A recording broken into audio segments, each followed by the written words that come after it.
Hello guys, good morning and welcome back to my YouTube channel. So the kids today are at home and I just took advantage of that and we are going to plant the peas. So let me check on our pomegranate. I'm not sure how it looks like. Let's cut and see how it is inside.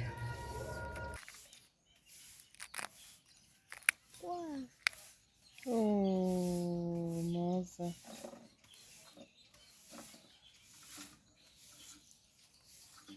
I think because this is the first fruit of this tree, so let's wait and see what the other fruits that are already out will give us and see the difference. But I think the ones that are red are okay because we tested and they are just okay, and it's very, very, very sweet. That's the good thing about eating fresh fruits and foods from the farm.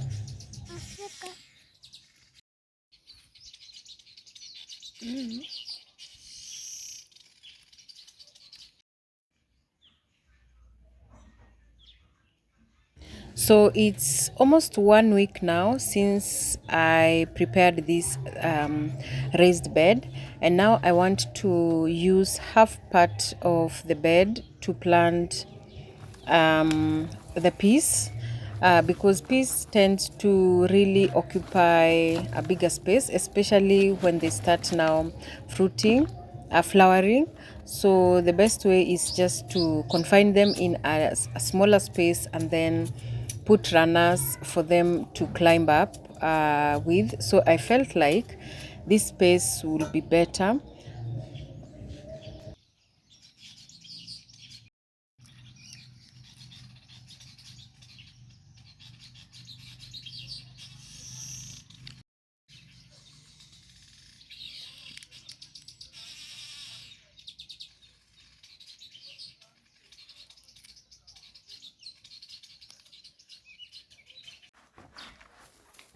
And so that's why after you've prepared your farm or your area, just give it some time for pest to die, because this pests have given it like 1.5 weeks since we prepared it. So when you wait that longer, the pest dies and now the farm is ready for replant. And also, because right now we're experiencing, I think the rainy season has started, so it's also the best time to plant any crop right now because it will grow really fast.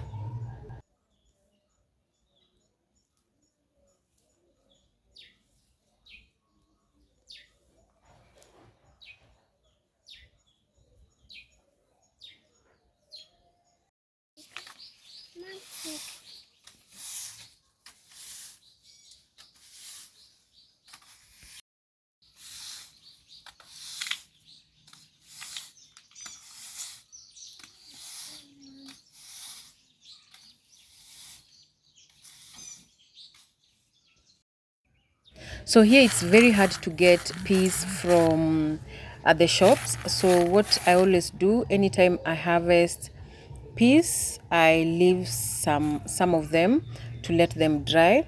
But also I've decided to plant herbs at the edges, and that's what I always do. I always plant herbs at the edges of our beds.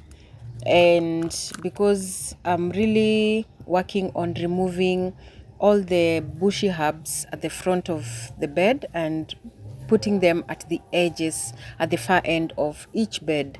So each bed has rosemary and has lemongrass because those are bushy herbs.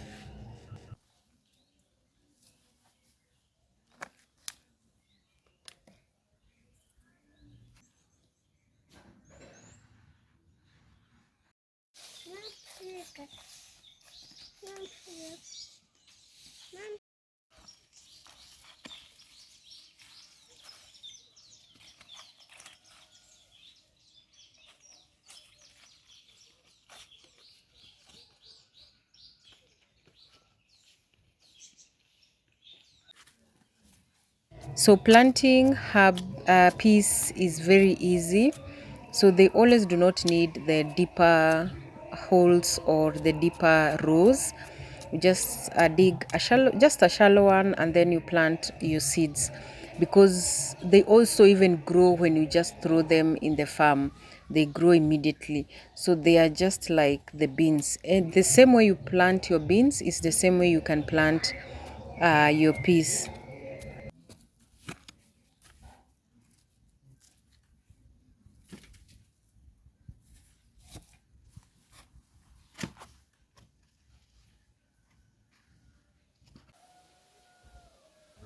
So I know most parts of the country are now raining. I don't know if in your area it's raining now, because most of the time here in Kenya, when the rain starts, it starts almost all over the country. But for us here in Western Kenya, this is now the time to harvest. Those who have not harvested, and some that already have harvested, have started planting for our second season. So here we always have second, and some areas have 3 seasons. So for us here in my home, because we delayed a little bit to plant, so we've not yet planted for our second season.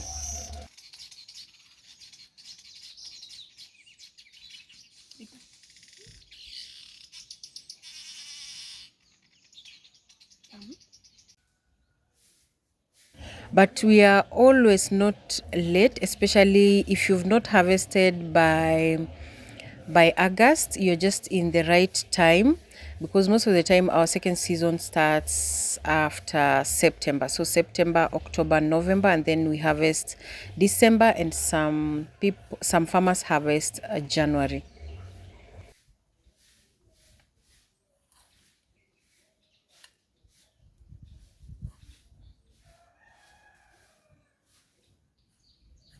So I'm going to show you the progress of these peas in the next 1 week. I think they will take around after 5 to 6 days. They will have germinated, started.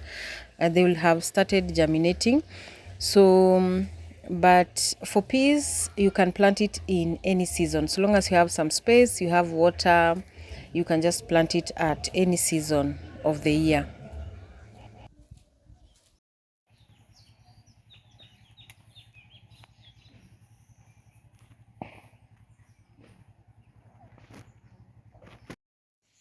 Our watermelon is doing extremely well. It has a lot of flowers, but I know only one or two like 5 flowers are the ones that are going to produce the watermelon. I'm yet to see the tiny watermelons, but the flowers are so many. So we are going to harvest vegetables that we are going to use for our dinner today and for lunch also.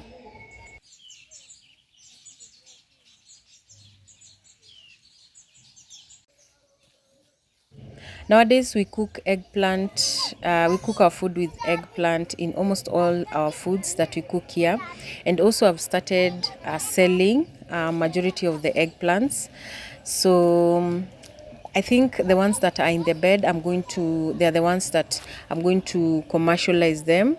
So when they are a little bit bigger, those are the ones that I'm going to sell to plant, and then after they mature, those are the ones that I'm going to sell. But for these ones, I just sell for my neighbors because there are plenty. Most of the time I harvest like a whole of this at a go.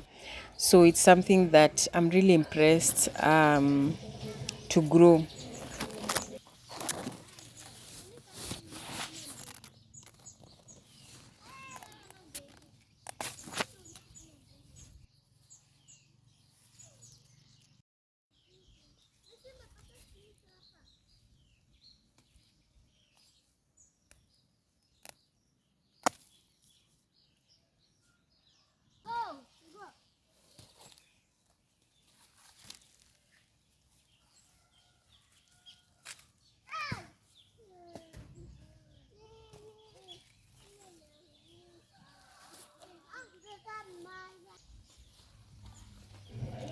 We always have carrots here in the farm, and I think I'm going to now make this space and extend now our strawberries to extend to the end.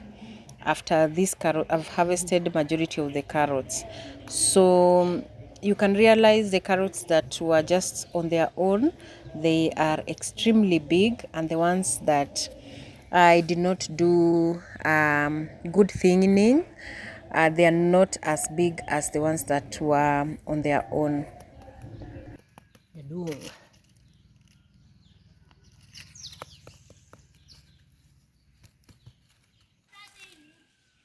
And carrots only need a well-drained soil and manure or fertilizer if you are doing commercial, and also spacing. That's what carrots need only. So when you see your carrots are a little bit shorter, it means they were unable to go deeper and expand. So it means when you're preparing the soil was not loose enough for them to expand.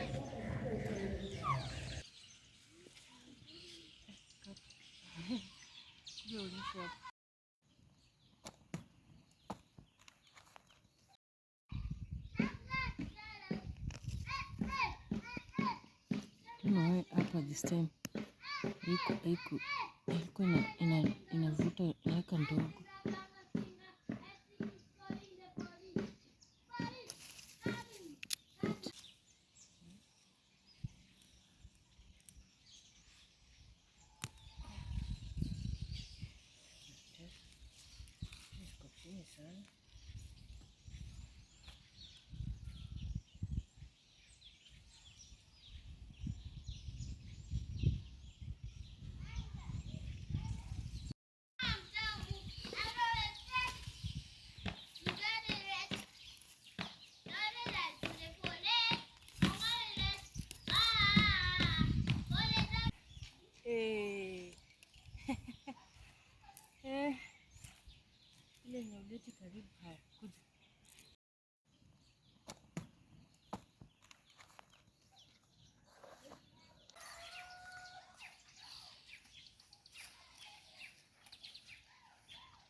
So we planted the red onions and in another space, and also I've gotten a place where I'm going to buy also the seedlings already, the ready seedlings, because the process of planting the bulb onion seeds is tasking, and sometimes they do not grow 100% the way I want them to grow. So I've gotten somewhere that at least I can buy one a seedling at a shilling. So that's at least fair for me. So I'm going to get them and then plant in a bigger space, because I want in my second season not to plant a lot of maize. So I'm going to plant a lot of vegetables, because in our second season most of the time we lack vegetables here in the village, so it will be another easier way of earning income for me. The birds are still terrorizing my tomatoes even after I've put the scarecrow. These birds are really clever. So I always harvest my tomatoes early so that they just ripen inside the house. That's what I always do. And it has worked. Currently it has worked for me. And because we cannot prevent nature, that's nature taking its course. The birds have to eat something, and human beings have to eat something. So, as a farmer, you just have to get out of the farm with something. No matter what you plant, you'll always harvest something from what you planted. So, that's the good thing about growing your own food. So, all the tomatoes that I always harvest, I always keep it in the house so that they can start ripening. So this is where I keep them and remove the ones that are ripe. I'm going to put them on top, and then the ones that I've harvested, they are going to be below, so that the ones that are ripe, those are the ones that we always use to cook with.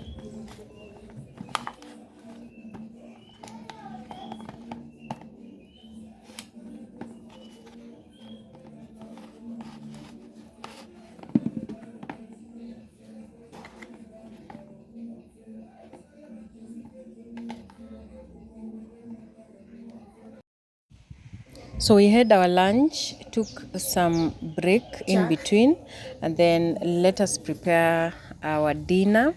So right now it's around 6, I think 5:45 going to 6 p.m. So it's the best time to also prepare dinner. So everything that we harvested, apart from even the maize, the ugali, we grow our own maize. So only the sardines are the ones that we have bought.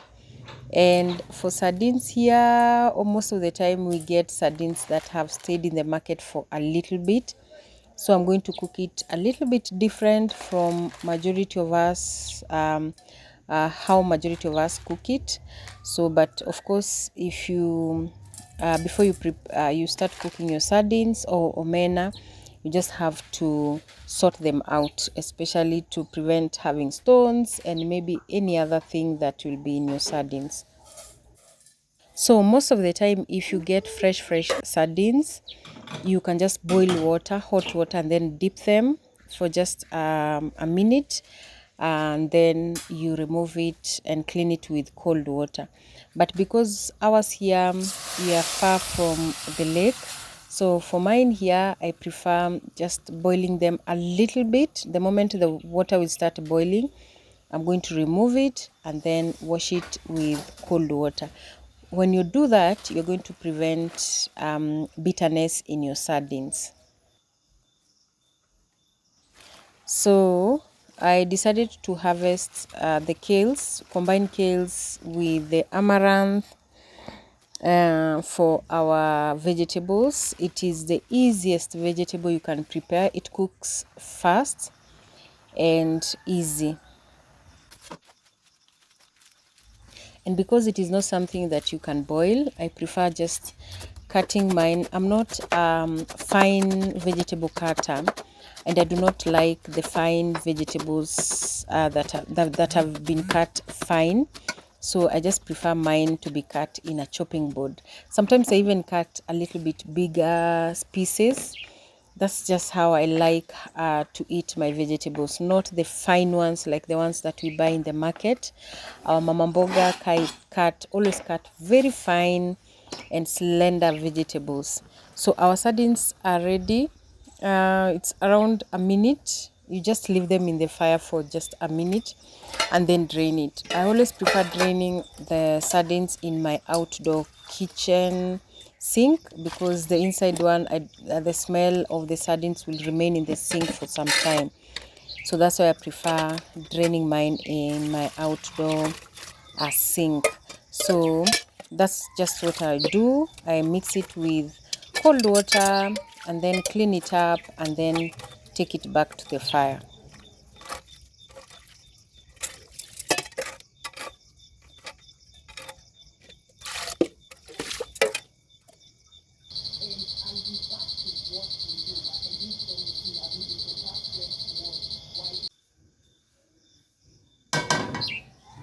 So this process also, it differs with different people.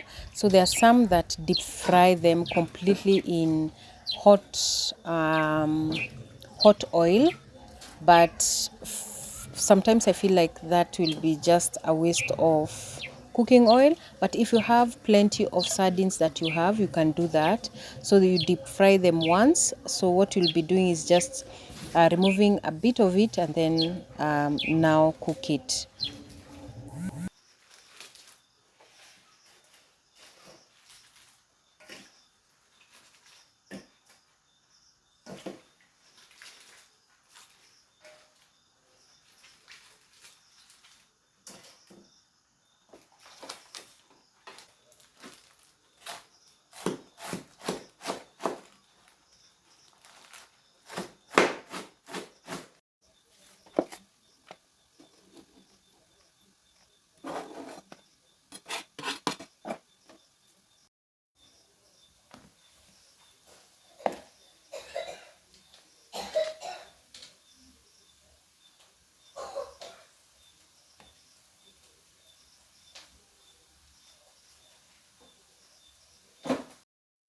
So after all the water has come out, that's when I add cooking oil. I'll add enough cooking oil but later on I'm going to drain it so that when I cook it, it does not have a lot of cooking oil in it. So this part is just fry it until it becomes a little bit golden brown, not too golden brown because it will burn out.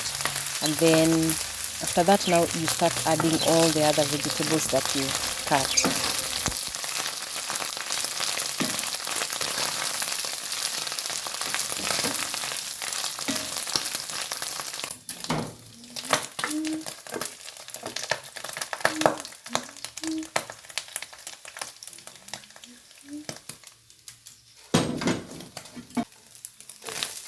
So I always make sure that I drain a little bit of the oil and then remain with some oil that will help me cook now the onions and the tomatoes without our sardines or mena burning out.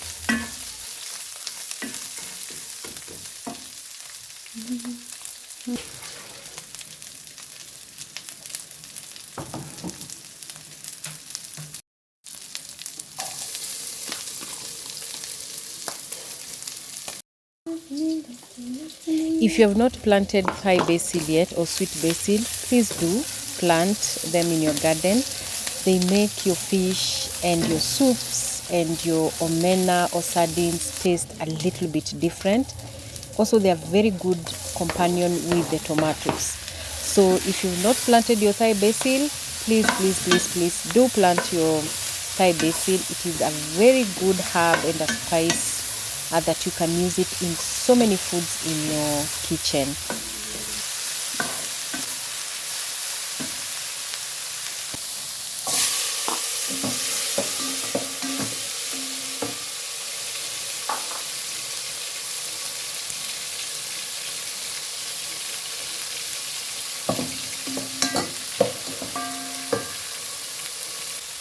So for omena, you can add any spice that you want, but for me here, I prefer just using the herbs from the farm and then maybe add the tomato paste and some soy sauce just to bring it to give it a different taste. And the kids always love it like that. So that's how I cook my sardines.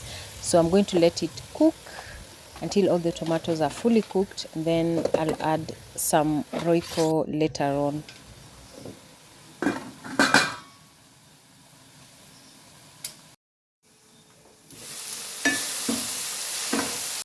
Coriander, I always add coriander or dania in my last phase of cooking. When I add dania, that's the time I'm going to also add the roiko soup. So mixture of roiko and water. Roiko is just a common spice here in Kenya. It has almost all the spices in one, so that's why people prefer it. And then also it creates some nice soup. And because omena we are eating with the kids, a soup is very important. And I think I forgot to record me putting milk, so you can also add milk at this stage. It really tastes nice with milk, or you can decide to add coconut milk, just the normal milk or the coconut milk at this stage.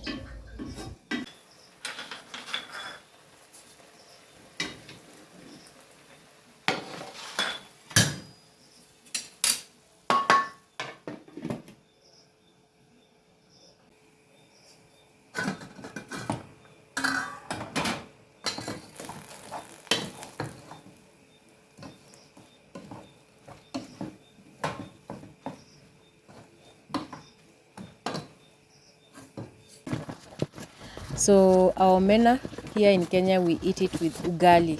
It's very rare to see someone eating omena with another food. So ugali is our staple food here in Kenya, and I think it is my number one meal in my diet. I love ugali because you can eat ugali with any stew that you feel like.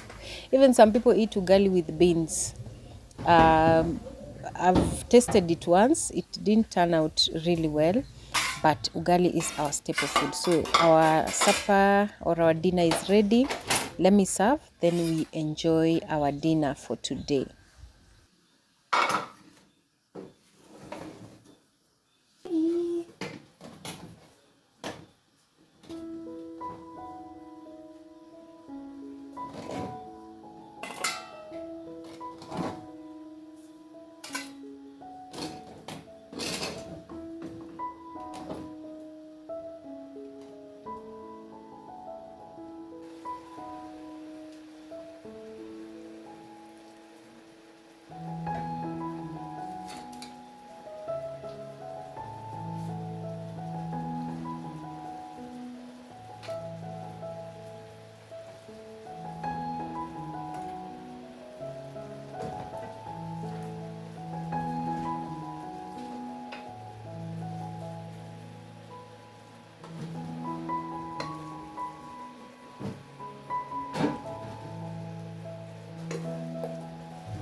So thank you so much for watching. For all those who have watched this video till the end, I think I'm going to end our video with serving our meal, and then we are going to have our supper.